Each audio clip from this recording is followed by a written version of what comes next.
I think there are three factors holding global economic growth. So the first one is fiscal consolidation in advanced countries. Now, as we know, it's needed, but it's slowing growth.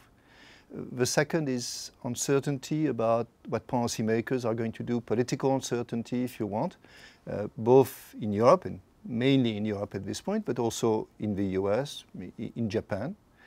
And then the third is a slowdown in emerging markets, in the main ones, China, India, Brazil.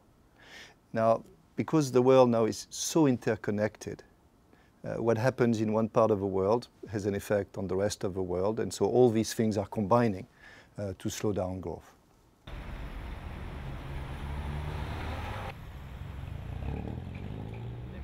To avoid a sharp downturn, it's very clear what's needed is that policymakers take the right decisions. So if you look at Europe, the Eurozone now has put in place, in principle, an architecture which is very coherent. The problem is implementation, and they really have to implement it. That's the key. In the US, we're getting closer to this thing called the fiscal cliff, which is a potential increase in many taxes, which would be a catastrophe if it happened that quickly. So here it's clear that there has to be put in place a fiscal plan, not only for this year, but for the coming years, which is credible.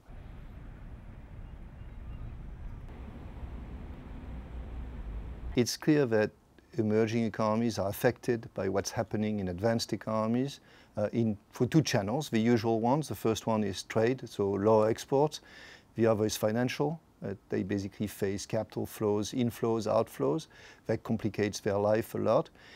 In some cases, you have more than that. You actually have a weakness of domestic demand, which may be due to policy, fiscal or monetary, and that is adding to the slowdown. So in general, indeed, for the main ones, China, India, Brazil, we've revised our forecast down quite a bit.